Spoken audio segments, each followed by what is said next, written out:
खुशी। मेरे एक करीबी दोस्त आजकल अजीब नफ्सियाती मसले का शिकार हैं। ये 52-53 बरस के खुशहाल बिजनेसमैन हैं। ये सेल्फ मेड इंसान हैं। इन्होंने मजदूरी से अमली जिंदगी का आगाज किया। अल्लाह ताला ने करम किया और इन्होंने करोड़ों रुपए कमाए। ये अब इस्लामाबाद के पॉश सेक्टर में रह रहे हैं।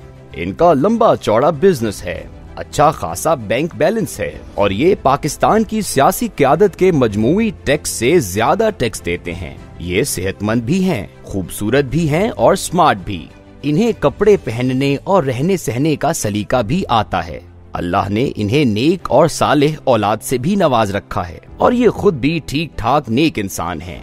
लेकिन इसके बावजूद इनका दुनिया से दिल उचाट हो गया है और ये 52 साल की उम्र में दुनिया से रुखसत हो जाना चाहते हैं। ये बार बार कहते हैं, मैंने जिंदगी में जो देखना था देख लिया, मुझे अब दुनिया से पर्दा कर जाना चाहिए। ये इस फीलिंग के दौरान शदीद डिप्रेशन का शिकार हो जाते हैं। ये फोन बंद करते हैं और अपने दफ्तर के सोफे पर लेट जाते हैं या फिर घर के बेसमेंट में कैद हो जाते हैं। ये बेमकसदियत का शिकार हैं। इनकी जिंदगी बेरंग हो चुकी है और अब इन्हें दुनिया की किसी चीज में कोई कशिश महसूस नहीं होती। अल्लाह ताला का इन पर खुसूसी करम है। ये मजहबी इंसान हैं, क्योंकि अगर ये मजहबी ना होते या फिर जिंदगी में इनका एक आध ऐसा दोस्त ना होता जिसके सामने ये हर किस्म की बात कर सकते हैं, तो ये अब तक खुदकुशी कर चुके होते। ये इस मुल्क में इस फीलिंग, इस सूरत हाल के अकेले शिकार नहीं हैं। हम में से 90% लोग ऐसी ही सूरत हाल से गुजर रहे हैं। हमारा दिल दुनिया से उचाट हो चुका है और हम मरने के बहाने तलाश कर रहे हैं। हम मर जाना चाहते हैं या किसी को मार कर मरना चाहते हैं। हमारे गुस्से का आगाज अमूमन मार दूंगा, मर जाऊंगा, मैं तुम्हें नहीं छोड़ूंगा, मेरा दिल करता है मैं इस पर तेल छिड़क कर आग लगा दूं, मैं पूरे मुल्क को आग लगा देना चाहता हूं, वगैरह वगैरह किस्म के फिक्रों से होता है। हम रोजाना ऐसी दर्जनों हरकतें भी करते हैं जिनसे हमारे मरने के चांस पैदा हो सकते हैं। मसलन, हम ज़ेब्रा क्रॉसिंग से सड़क उबूर नहीं करेंगे। हम किसी भी जगह ऐन दरमियान से सड़क पर आ जाएंगे और 100 किलोमीटर फी घंटा की स्पीड से दौड़ती गाड़ियों के दरमियान से सड़क पार कर जाएंगे। हम सड़क पर वॉक करना शुरू कर देंगे। हम जानबूझकर ऐसी चीजें खाएंगे जिससे हमें हैजा हो सकता है। हम मेडिकल स्टोर से दवा खरीदेंगे और अपना इलाज खुद शुरू कर देंगे। हम हकीमों का हर किस्म का नुस्खा आंखें बंद करके खा जाएंगे। हम CNG पर चलने वाली वैगन में एन सिलेंडर के ऊपर बैठ जाएंगे। हम वैन और बस से लटक कर 50-50 किलोमीटर सफर कर जाएंगे। हम बंद फाटक से एन उस वक्त गुजरेंगे जब ट्रेन हमसे चंद सेकंड के फासले पर होगी। हम डेंगू की वबा में छत पर सोएंगे और खुद को मच्छरों के हवाले कर देंगे। हम जानबूझकर गंदा पानी पिएंगे। हम लोग देसी भट्टी की वो शराब पी जाएंगे जिससे हर साल सैकड़ों लोग मर जाते हैं। हम अपनी नौकरी, अपने रिस्क को लात मारेंगे और पूरे खानदान को खुदकुशी तक ले जाएंगे। और हम हर उस एहतजाज में जरूर शरीक होंगे जिसमें सरकारी इमारत को आग लगाई जाएगी, पुलिस पर पथराव होगा और आखिर में पुलिस मुजाहिरीन पर गोली चलाएगी। ये क्या है? ये सब खुदकुशी के मुहज्जिब तरीके हैं।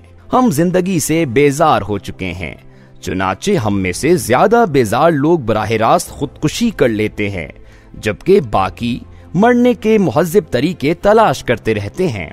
उनमें से भी कुछ लोग किसी एक्सीडेंट का शिकार होकर अपनी मुराद तक पहुंच जाते हैं और बाकी लोग मेरे इस दोस्त की तरह डिप्रेशन का तोहफा लेकर फिरते रहते हैं और इस खिलजान में दुनिया से रुखसत होने का कोई मजहबी, तिब्बी और समाजी तरीका तलाश करते रहते हैं।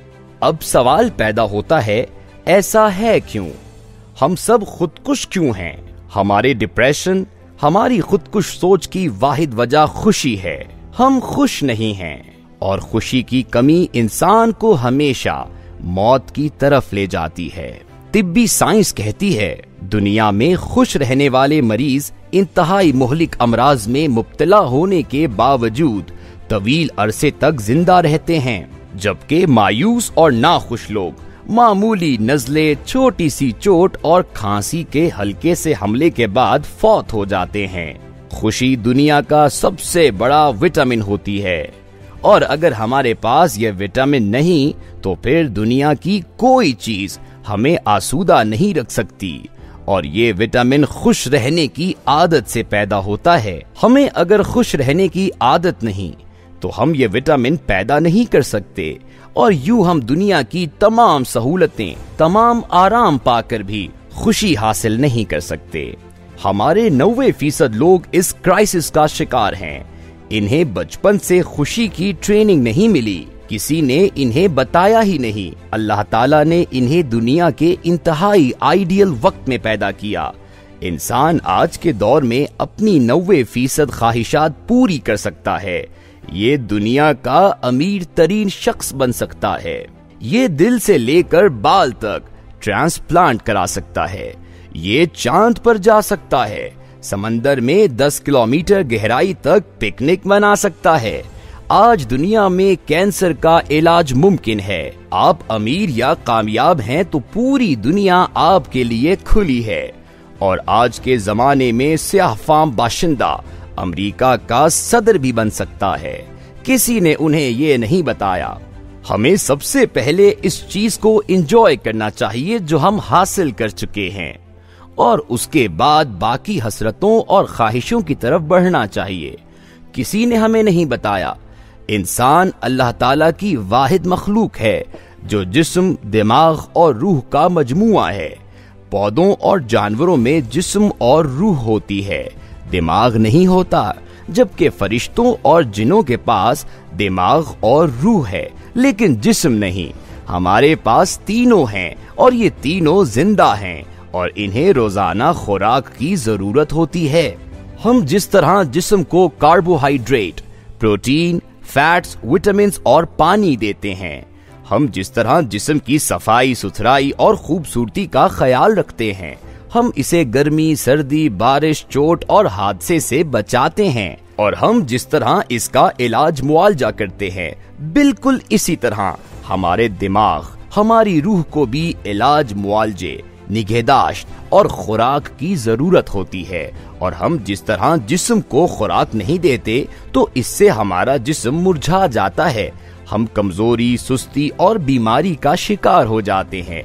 बिल्कुल इसी तरह जब हमारी रूह और दिमाग को भी मुनासिब और बर वक्त खुराक नहीं मिलती तो ये भी जिस्म की तरह बीमार, कमजोर और सुस्त हो जाते हैं और यूं हमारी जिंदगी से खुशी और सुकून कम हो जाता है। अब सवाल ये है, दिमाग और रूह की ग़िज़ा क्या है?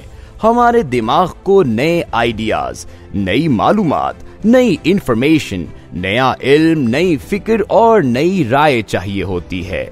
हमारे जहन में रोजाना 4000 सवाल पैदा होते हैं और हमारा जहन हमसे इनका जवाब मांगता है, लेकिन हम दिमाग के ये सवाल मुस्तरद कर देते हैं।